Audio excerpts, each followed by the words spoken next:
Howdy folks, I decided to make a compilation video of all those hiking shorts I made and re-render them in full screen for your enjoyment. Here you go. Since my job allows me a little bit of free time, and I am an out of shape piece of crap, I feel like I don't really have an excuse to remain a piece of crap anymore.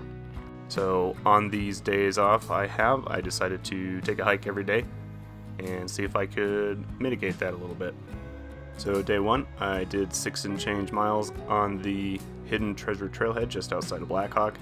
It's less of a trail and more of a collection of trails.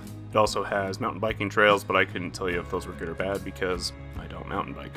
As far as the hiking goes though, there were still plenty of wildflowers around, whimsical things like mushrooms and berries, and this cool 90-degree tree.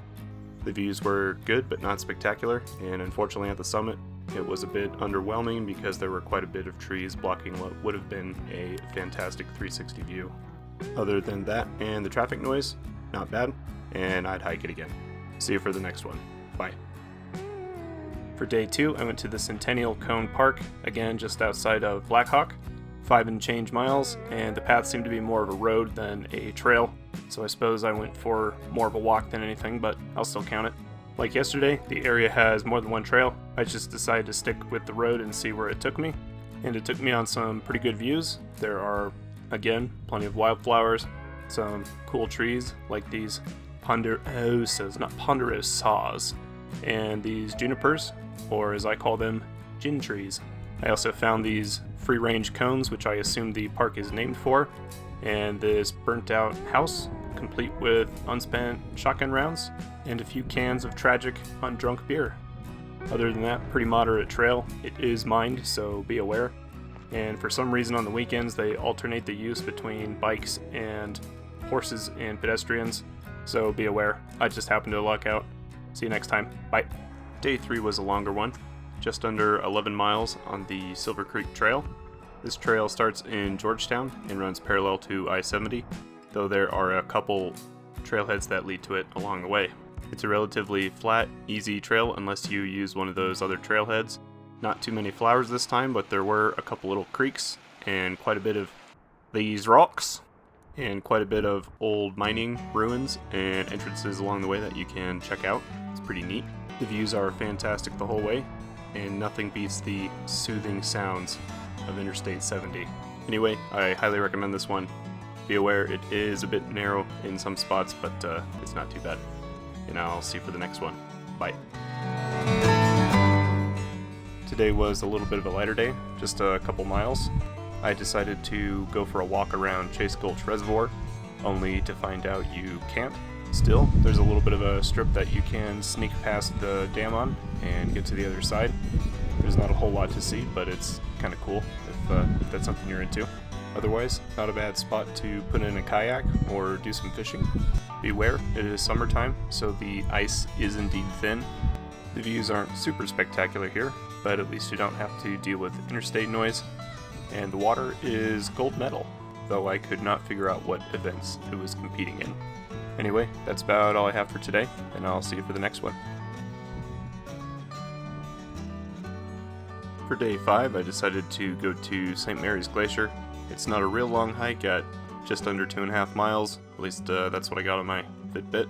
But the trail is very rocky and it goes everywhere. This is a very popular trail, it looks like. And once you get to the top, it looks like for good reason, brevity and beauty. It is a very nice little spot.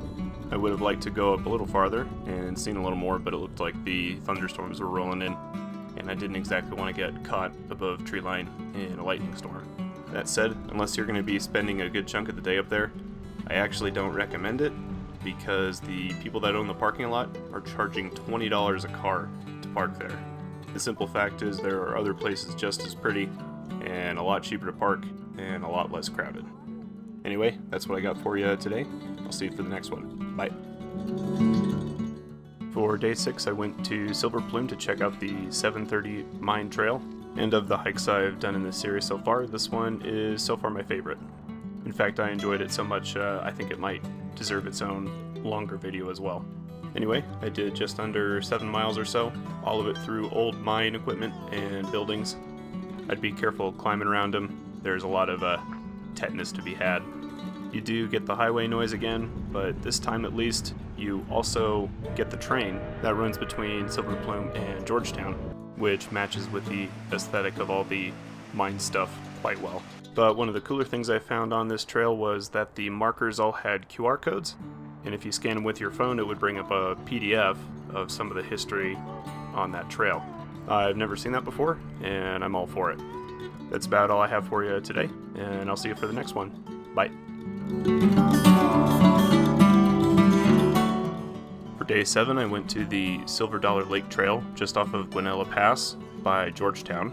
And of the trails in this series, so far this one has the best views by quite a bit. Of course, that comes with some drawbacks. This trail is very busy, or at least it was the day I went, and I was constantly trying to get out of everybody's way as they were coming down or going up. And great views usually require quite a bit of altitude, so this trail is quite steep in some places. It goes well above tree line, so I would start early in an effort to avoid some late afternoon thunderstorms. Anyway, if you can find a slow time, I highly recommend it. And as an added bonus, there's no highway noise, so that's worth its weight in decibels or something. Anyway, that's all I have for this one. I'll see you for the next one. Bye. For day 8, I decided to hike up to Hassell Lake. It's at the base of Berthoud Pass, just outside of Empire, next to the Henderson Mine. Grand total, I think I hiked about 4 miles. The hike itself is not long, but it is very steep, and you do have to walk along some road in order to get to it. Even for the weekend, the area wasn't too busy. Urad Lake had quite a few people around it fishing and whatnot, but the trail up to Hassell Lake itself was very empty. I think I ran into 3 people total on the way up. And I might be wrong about this, but this might be the first hike on this series where you can actually go camping along the trail. As such, this would make a great overnight or 2-night backpacking trip if you just wanted to get away somewhere close and short. Chances are you'd have the whole thing to yourself. Anyway, that's about all I have for this one. It's a very pretty area. I highly recommend it, and I'll see you for the next one. Bye. For day 9, I decided to check out the Reiling Dredge by Breckenridge. If I had known how short the walk from the parking lot to the dredge was, I wouldn't have called it a hike at all. But I wound up reading some things wrong, and I went down the wrong way for a couple miles before I figured out and circled back. Only to realize that if I had kept going on the original trail I was on in the first place, I would have wound up at it anyway. But alas, here we are. So as far as the wrong trail, that was actually the right trail, that was actually the wrong trail, that was actually the right trail. That trail was the Minnie Mine Trail, and it wasn't too bad. Saw some cool stuff on there. It appears to be pretty popular with cyclists if mountain biking is your thing. But if all you want to do is check out the cool dredge, all you have to do is walk across the street from the parking lot and follow the Gucci path a couple hundred feet to where the observation is. That's about all I have for this one. I'll do a separate video on the dredge itself, and I'll see you for the next one. Bye. Now for day 10, I couldn't not do a 14er. So despite living in Colorado for my whole life, I decided to do my first 14er. At least the first one I completed. Mount Bierstadt is at the top of Guanella Pass, just outside of Georgetown again. Despite the number of cars in the parking lot, it wasn't too busy going up or down. The map at the Trailhead says it's about 7 miles round trip. My Fitbit read 11 for some reason, but I'd go with a map. It is quite steep, and there's a lot of scrambling over boulders at the top, but other than that, it wasn't too bad. But the entire hike is above treeline, so I would make sure to get there early in order to avoid thunderstorms. There's a bunch of cool critters to see. Saw some moose, some mountain goats, and some sheep on the way up, along with the adorable little pika. As for Bierstadt's beer stats, 14,065 ounces, over 9,000 IBUs, 0% alcohol by volume, and 30% hypoxia by mass. That's it for this series, and I'll see you for the next one. So if you've made it this far, thanks for watching. I really enjoyed making this little series, and I think I'll do it again. If you have any ideas, I'd love to hear it, and I'll see you for the next one. Bye.